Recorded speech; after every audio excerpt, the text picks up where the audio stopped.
The cabin was loud in the way only full flights ever were, layers of sound stacked on top of each other. Overhead bins slammed shut. A baby cried somewhere near the back. Someone laughed too loudly at a joke that wasn't funny. The air smelled faintly of recycled oxygen, coffee, and impatience. Aisha Thompson stood in the narrow aisle, shifting her weight from one foot to the other, her toddler pressed tightly against her chest. Her son Malik's small arms were wrapped around her neck, his face buried against her shoulder as if the plane itself scared him. His breathing was uneven, little hiccups breaking through quiet sobs. "It's okay," Aisha whispered. "Mama's got you." She had said those words so many times in her life that they felt stitched into her bones. Behind her, passengers waited, irritation rising with every second. A man checked his watch dramatically. A woman sighed and rolled her eyes.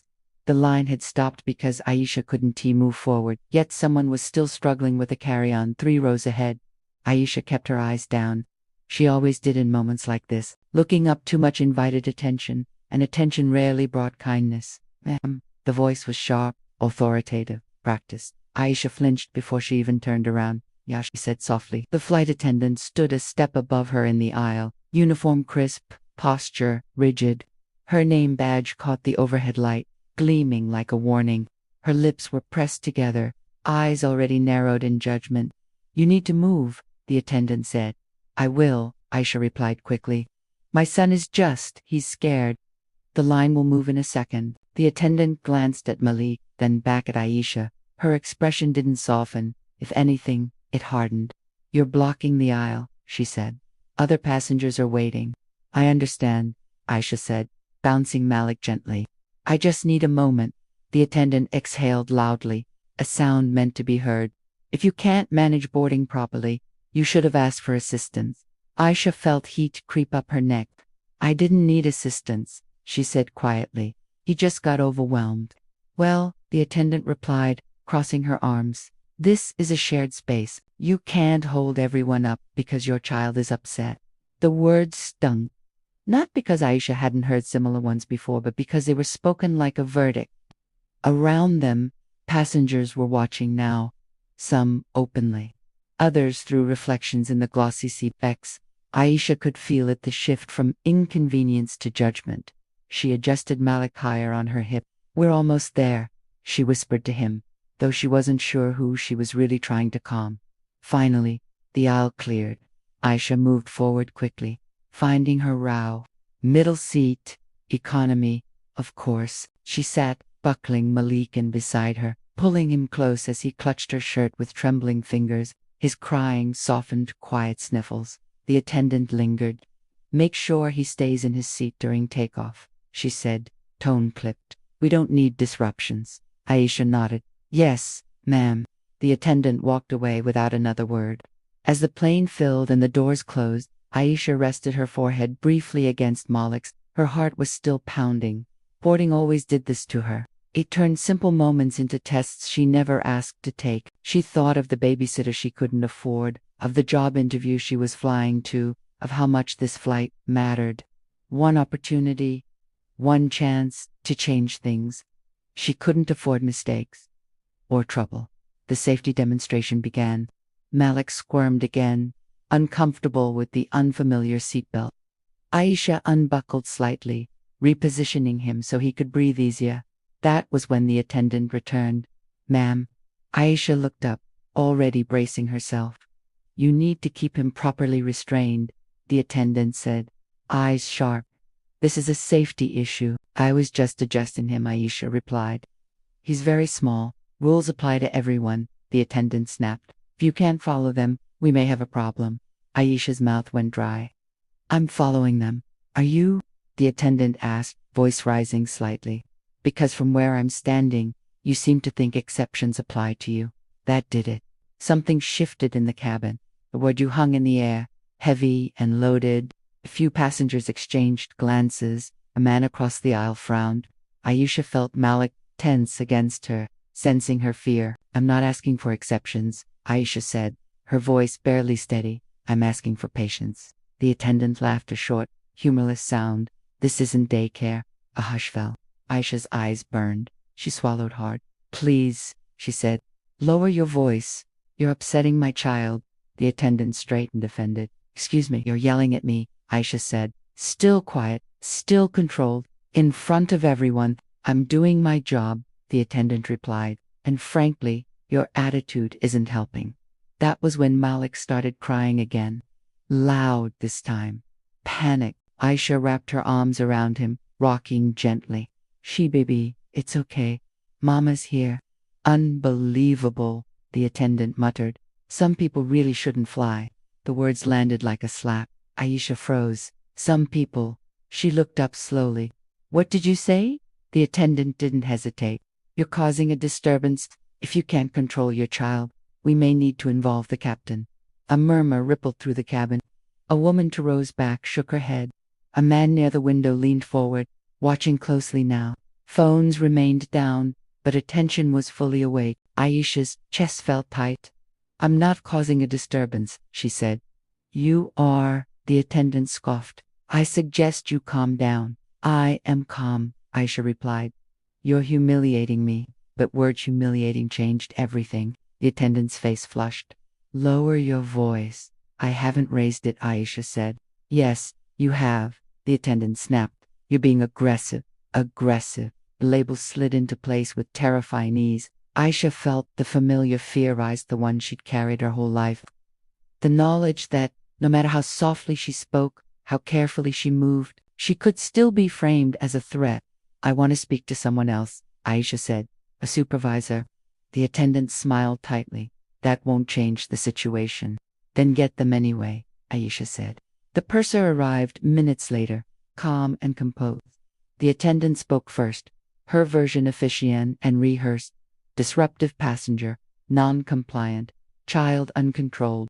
Aisha listened, Malik clinging to her like an anchor. When it was her turn, she spoke plainly. She explains a delay during boarding, the adjustment of the seatbelt, the tone, the comments, the words. Some people, her voice trembled once, but she didn't stop. I paid for this seat, Aisha finished. I followed the rules. And I was spoken to like I didn't belong here. The purser looked at her carefully, then at the attendant. Is that accurate? He asked the attendant. She's exaggerating, the attendant replied quickly. I was firm, not disrespectful. A voice spoke up from behind. She was disrespectful. Everyone turned. A middle-aged woman stood in the aisle, arms crossed. I heard everything. That was unnecessary. Another voice followed. Same here, a man said. The mom wasn't the problem. A ripple of agreement spread, quiet, firm. The purser nodded slowly. Thank you. He turned back to Aisha. I'm sorry for your experience, he said. You didn't do anything wrong. Aisha's breath hitched. The attendant stiffened. So now I'm the villain. This isn't about villains, the purser said evenly. It's about conduct. He turned to the attendant. Please return to the galley. I'll handle this. The attendant hesitated, stunned. Then she walked away, heels sharp against the floor, her authority cracking with every step. The cabin exhaled. Aisha hugged Malik close, tears finally spilling, not loud, just relief. As the plane took off, the woman behind her leaned forward. You did great, she whispered. Aisha nodded, unable to speak. Later, as the flight smoothed out, the purser returned with juice for Malik and a blanket. For him, he said gently. And I'll be filing a report. Thank you, Aisha whispered. Karma didn't arrive with thunder. It arrived quietly, in witnesses who spoke up, in authority that listened, in a woman who refused to shrink. As Malik fell asleep against her chest, Aisha stared out the window, clouds stretching endlessly beyond the glass. For the first time since boarding, she felt like she could breathe, and she knew this moment would stay with her, not as shame, but as proof that even at 30,000 feet, dignity could still win. The plane leveled off, above the clouds, the engines settling into a steady hum that usually lulled passengers into distraction or sleep. For Aisha, the quiet felt fragile, like glass stretched thin.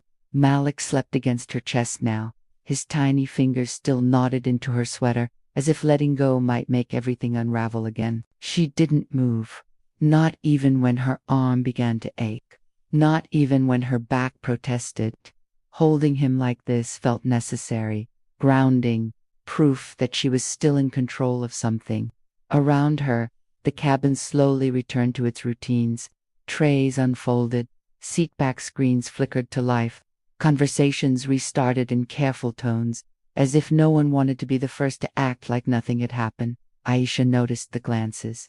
Some were kind, some were curious, a few were uncomfortable, the kind that avoided eye contact but still carried judgment. She had learned long ago that sympathy and discomfort often live side by side. The purser passed through the aisle again, checking seatbelts. When he reached Aisha's row, he paused briefly. "How is he?" he asked quietly. "Sleeping," Aisha replied. He nodded. "If you need anything, please let me know." She almost laughed at how different his tone was from the attendant's earlier voice. Same uniform, same authority, completely different energy. "Thank you," she said. As he moved on, Aisha let her head rest lightly against the seat. Her thoughts drifted, uninvited, to all the other moments that felt disturbingly similar. The grocery store clerk who followed her through every aisle. The teacher who assumed Moloch's late homework meant she didn't care. The landlord who smiled politely while raising the rent again. This wasn't about one flight attendant. It never was. It was about how quickly inconvenience turned into suspicion. How motherhood, when worn on her body, became a liability instead of a strength. How easily she was expected to apologize simply for existing in shared space. Across the aisle, the man who had spoken up earlier leaned slightly toward her. "You okay?" he asked again, softer this time. Aisha nodded. "I am now." He hesitated. That took courage. She looked at him, surprised. It didn't feel like courage. He gave a small, sad smile. "It never does when you shouldn't have to be brave in the first place." The words stayed with her long after he turned away. An hour into the flight, Malik stirred. His eyes fluttered open, confusion briefly clouding his face before he focused on hers. "Mama," he whispered. "I'm here," she said instantly. He pressed closer. That lady was loud. Aisha swallowed. She was having a bad moment. "Did I do bad?" he asked. Her heart cracked. "Now," she said firmly, brushing her lips against his forehead. "You did nothing wrong. Nothing." He studied her face, searching for truth. Finally, he nodded, satisfied, and relaxed again. Aisha stared straight ahead, jaw tight. She knew how early children learn these lessons, how quickly they absorbed blame that was never theirs. She would not let this be one of those lessons. The flight attendant who had confronted her did not return to their section for the rest of the flight. Other crew members handled servers. There was a quiet efficiency to it, a subtle acknowledgement that something had gone wrong. But Aisha noticed something else too. The attendant's absence did not erase her presence. Every time footsteps approached, Aisha's body tensed. Every raised voice nearby made her heart spike. Trauma, she knew, wasn't just about the moment, it was about what lingered after. As the plane began its descent, the captain's voice crackled over the speakers. Malik woke again, rubbing his eyes. "Are we there?" he asked. Almost Aisha smiled. "You did great on the plane," he beamed, pride cutting through his sleepiness. "I was quiet. You were brave," Aisha corrected gently. As the plane touched down, a few passengers clapped. The tension finally loosened, releasing in sighs and movement. People stood, reaching for bags, eager to leave this metal tube and whatever discomfort it held. Aisha waited, as she always did. Rushing had never helped her. When she stood, Malik balanced on her hip. She felt steadier than she had during board-in, not because the situation had been fair but because she had survived it without losing herself. As she stepped into the aisle, the woman who had defended her earlier caught her eye. "You handled that with grace," the woman said. Aisha smiled faintly. "I didn't feel graceful." "You were," the woman insisted. "Your son will remember that." That thought followed Aisha down the jet bridge, through the cool rush of recycled terminal air, and into the noise of arrivals. Malik pointed excitedly at signs and people, the incident already fading into the background of his young mind. For Aisha, it would take longer. Security stood near the gate, speaking quietly with the purser. Aisha was asked to wait briefly. Her stomach tightened again, old fear flaring. But this time was different. They asked for her account, listened, took notes, thanked her. No threats, no accusations, no assumptions. When she was finally free to go, Aisha exhaled deeply, like she'd been holding her breath since board net. As she walked toward baggage claim, Malik chattered happily about seeing airplanes outside the window. Aisha listened, grounding herself in his joy. She thought of the job interview ahead, the unknowns waiting for her, the bills, the responsibilities, life pressing forward, indifferent but persistent. What had happened on that flight would not define her, but it had sharpened something inside her. She had not been silent, she had not backed down. And karma, she realized, wasn't always loud or instant. Sometimes it showed up as witnesses, sometimes as accountability, sometimes as a child who learned, just by watching his mother, that dignity was worth defending. Aisha adjusted Malik on her hip and walked on, head high, carrying not shamed at proof,